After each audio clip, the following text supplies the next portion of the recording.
شعیبی grammar school, Montessori دا matric English medium, خوبصورت، آرام دہ اور پورا سائز مونٹیسری کلاس روم میں آپ کے ننھے منھے بچوں کو نہایت پیار و شفقت کے ساتھ دور جدید کے تقاضوں کے مطابق آڈیو ویڈیو اور جدید مٹیریل کے ذریعے تعلیم دی جاتی ہے۔ پرائمری اور سیکنڈری کلاسوں میں بچوں کی اسکل کو بہتر بنانے کے لیے report writing classes, news paper classes,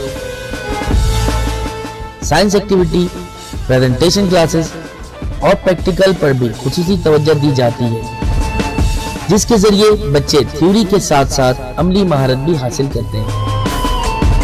Karachi کی سطح پر اسپورٹس اور تعلیمی میدان میں مختلف ایوارڈ کا حصول اسکول کی محنت اور مہارت کا منہ بولتا ثبوت ہے۔ میٹرک میں 100% رزلٹ اور بورڈ میں کئی سالوں سے مسلسل پوزیشن۔ داخلے کے لیے رابطہ کریں کیمپس 1 شاہ ولی اللہ نگر، کیمپس 2 رحمت چوک، فون 0213 666 1749 0213 640 6946۔ کلاس 6 بیٹا اسلامی کی کتاب نکالیں، باب نمبر 6 میں پڑھیں گے اخلاق و آداب کے بارے میں۔ آج ہمارے سبق کا عنوان ہے طہارت و پاکیزگی۔ پیج نمبر 45 میں آ جائیں۔ طہارت و پاکیزگی سے کیا مراد ہے، اس کا پہلے میں مفہوم بتاؤں گی۔ طہارت ہی نام ہے پاکیزگی کا، صفائی کا، ٹھیک ہے نا۔ اسلام میں صفائی اور پاکیزگی کو خاص اہمیت دی گئی ہے اور اس کے بارے میں بتایا گیا ہے کہ کس طرح ہماری صفائی ہمارے لیے نہ صرف فائدہ مند ہے، اسلام میں اس کو کس طرح پسند کیا گیا ہے پہلے میں یہ بتاؤں گی۔ صفائی کا مطلب یہ ہے کہ ہمارے کپڑے اور ہمارا جسم صاف ستھرا ہو، نہ صرف ہمارے کپڑے صاف ستھرے ہوں، ہمارا جسم صاف ستھرا ہو، بلکہ ہم جہاں رہتے ہیں وہ ہمارا گھر، محلہ، اسکول اور ارد گرد کا ماحول گندگی اور غلاظت سے پاک ہو، کیونکہ یہ گندگی غلاظت مختلف قسم کی بیماریاں جنم دے رہی ہوتی ہے اور پھر کیا ہوتا ہے کہ آپ بیمار ہو جاتے ہیں، ٹھیک ہے نا۔ پھر آپ بیمار ہو جائیں گے تو صحیح طرح سے اچھے معاشرے میں اچھی طور پہ موو نہیں کر سکیں گے۔ ترقی کرنے کے لیے ضروری ہے کہ آپ جسمانی لحاظ سے بھی تندرست ہوں اور ذہنی لحاظ سے بھی، ٹھیک ہے نا۔ پتہ ہے آپ کو پتہ ہے کہ پاکیزگی سے مراد کیا ہے کہ ہمارے جسم اور کپڑوں پہ کوئی گندگی اور بدنما چیزیں نہ لگی ہو جس کو دیکھنے والے برا محسوس کریں۔ کپڑے کے اوپر گندگی لگ جاتی ہے، گندے کیچڑ کے دھبے، بدنما دھبے ہوتے ہیں، ٹھیک ہے نا۔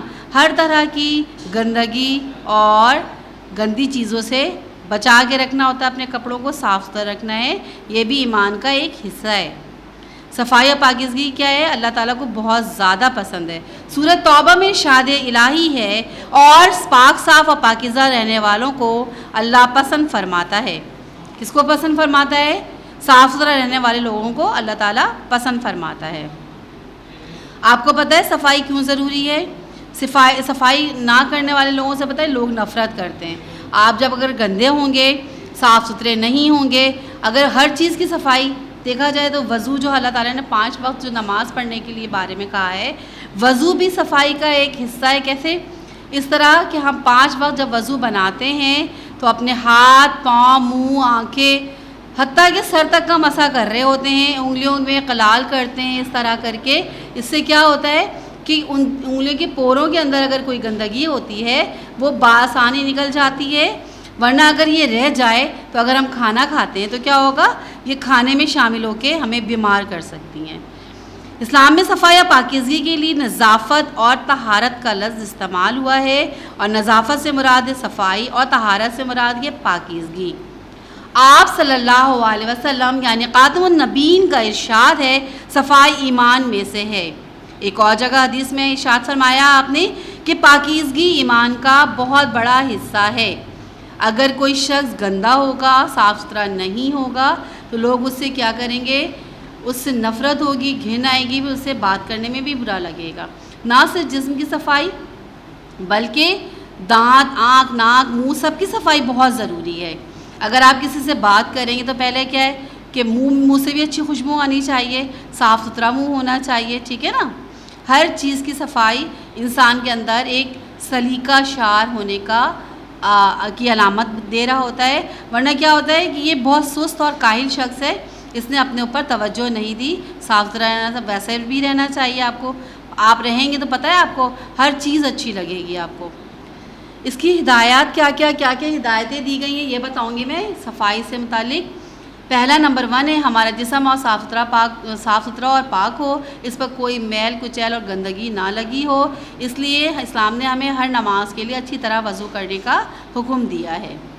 3 بار پتہ ہے نا آپ کو، جب نماز میں آپ کھڑے ہوتے وضو، نماز پڑھنے کے لیے کھڑے ہونے کے لیے وضو بہت ضروری ہے، اور وضو جب کرتے ہیں آپ 3 بار منہ کی کلی ہے، ناک میں، ٹھیک ہے نا، آپ نے پانی لینا ہے، سر کا مسح کرنا ہے، ہاتھ پاؤں 3 مرتبہ، اس کا مطلب یہ کہ اچھی طرح سے دھل جائے، گندگی جو ہے بالکل صاف ہو جائے۔ جب آپ اللہ کے سامنے حاضر ہوتے ہیں تو اپنے آپ کو صاف ستھرا پاک کر کے سامنے جاتے ہیں، تو اللہ تعالیٰ نے کتنا پسند فرمایا ہے ایسے شخص کو جو بہت صاف ستھرا رہتے ہیں اور گندگی نجاست کو برا سمجھتے ہیں، ٹھیک ہے نا۔ اپنے عضو سے کیا کرتے ہیں، اعضاء کو کیا کرتے ہیں، وضو کرتے ہیں تو اپنے اعضاء کو کیا کرتے ہیں، خوب رگڑ کے صاف کرتے ہیں، صاف ستھرا کرتے ہیں۔ کے علاوہ نہانا بھی بہت ضروری ہوتا ہے تاکہ پورے جسم کی گندگی بھی نکل جائے۔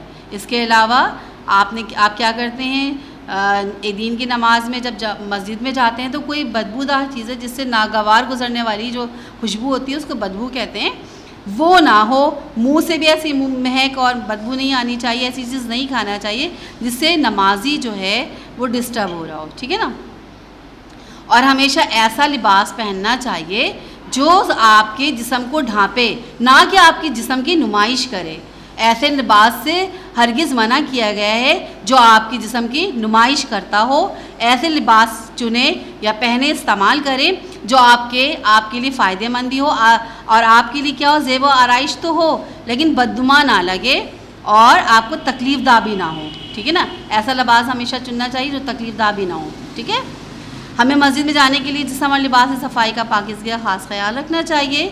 اللہ تعالیٰ نے ہر نماز کے لیے جسم اور لباس کی زینت کا حکم دیا ہے، یعنی صرف اور صرف وضو کر لینے سے نہیں کہ آپ صاف ستھرے ہو کر اللہ کے سامنے کھڑے ہو گئے۔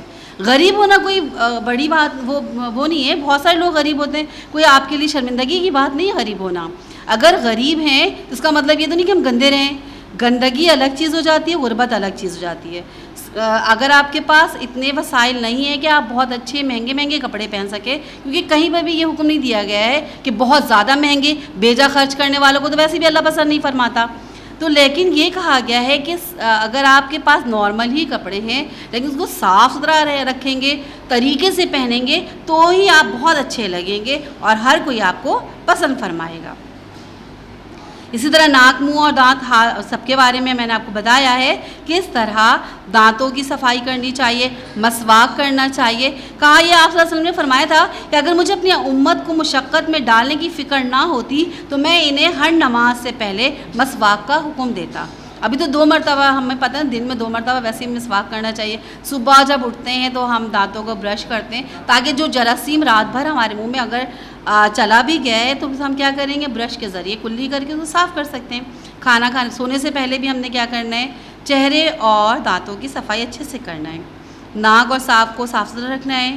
بڑے ہوئے ناخنوں کو باقاعدگی سے اس لیے کاٹنا ہے کیونکہ حضور آپ صلی اللہ علیہ وسلم نے فرمایا ہے کہ بڑے ہوئے ناخنوں کو کاٹنا سب انبیاء علیہ السلام کی سنت ہے۔ سوچیں یہ ساری سنت کیوں بنائی گئی ہے۔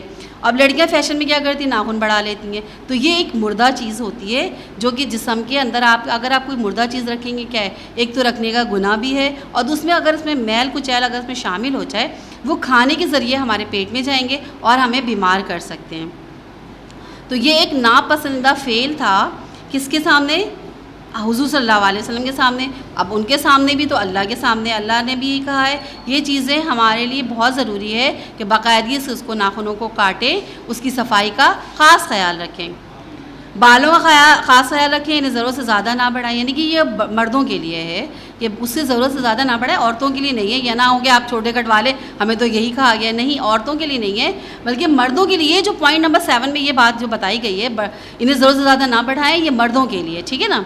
بالوں میں کنگھا کیا جائے، ان کو صاف رکھا جائے اور ضرورت پڑے تو اس پہ تیل بھی لگا لیا جائے، ٹھیک ہے۔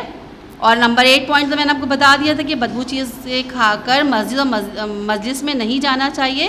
اگر ہو سکے تو کوئی میسر ہو، ضروری نہیں ہے، اگر میسر ہے تو کوئی خوشبو لگا کر جائیں تاکہ دوسروں کو بدبودار چیزیں ناگوار نہ گزرے، اور خوشبو تو سب کو پسند ہے۔ اسی طرح محلہ اور آس پاس کے ماحول کو صاف رکھنا چاہیے. کوئی ایسی چیز ادھر ادھر نہ پھینکنی چاہیے جس سے دوسروں کو تکلیف ہو. اگر آپ فرض کے کیلے کے چھلکوں کو پھینک دیں تو پتہ کیا ہوگا, اس سے کوئی بھی پھسل کے گر جائے گا, چوٹ لگے گی, تکلیف ہوگی, اسے ہو سکتا ہے ہاتھ پاؤں بھی ٹوٹ جائے. تو یہ سب چیزوں کا بھی خاص خیال رکھیں. یہ نہیں ہم نے کھایا اور جگہ جگہ گندگی پھینکتے رہے, پھیلاتے چلے گئے, ٹھیک ہے نا. تو پھر یہ اس میں کیا ہوتا ہے کہ یہ آپ کے بیڈ مینرز میں آ جاتا ہے. نیند سے بیدار ہونے کے فوراً بعد اپنے دونوں ہاتھ دھونے چاہیے. کیسے دونوں ہاتھ دھونے چاہیے, کیوں دھونے چاہیے نیند سے بیدار ہونے کے بعد؟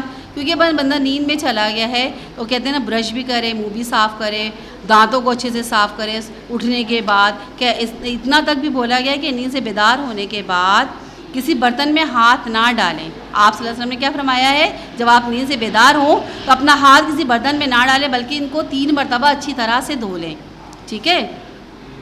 یہ ساری سنتوں پہ اگر عمل کریں گے تو نہ صرف ہم صاف ستھرے رہنے کی عادت ڈال لیں گے بلکہ بہت ساری بیماریوں سے بھی ہم بچ سکتے ہیں. اس کے فوائد میں بتاؤں گی میں آپ کو.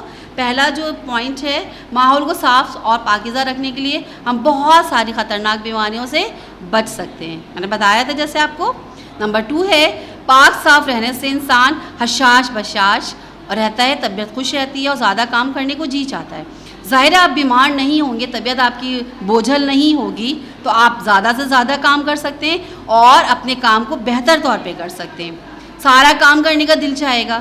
تو آپ سوچیں صفائی کو جب نفس ایمان کہہ دیا گیا ہے کہ ایمان کا یہ آدھا حصہ ہے. لباس کو معاشرے میں بہت اہمیت حاصل ہے, اس لیے کہا جاتا ہے کہ لباس ایسا زیب تن کریں جو نہ صرف آپ کی دیکھنے میں برا محسوس ہو رہا ہے, ایسے لباس نہ پہنے جو برا لگ رہا ہو, بلکہ ایسا پہنے کہ جو سب کو بہت اچھا لگ رہا ہو, اسلام کے مطابق ہو اور آپ کے لیے بھی تکلیف دہ نہ ہو. پاک صاف رہنے والا تندرست رہتا ہے. اللہ تعالیٰ کو صفائی اللہ تعالیٰ کو پسند ہے اور صاف ستھرے انسان سے اللہ محبت کرتا ہے. صاف ستھرے انسان کو اللہ پسند کرتا ہے اور صفائی اور پاکیزگی ماحول کی آلودگی کو قابو میں پانے کے لیے اہم کردار ادا کرتی ہے, ٹھیک ہے نا.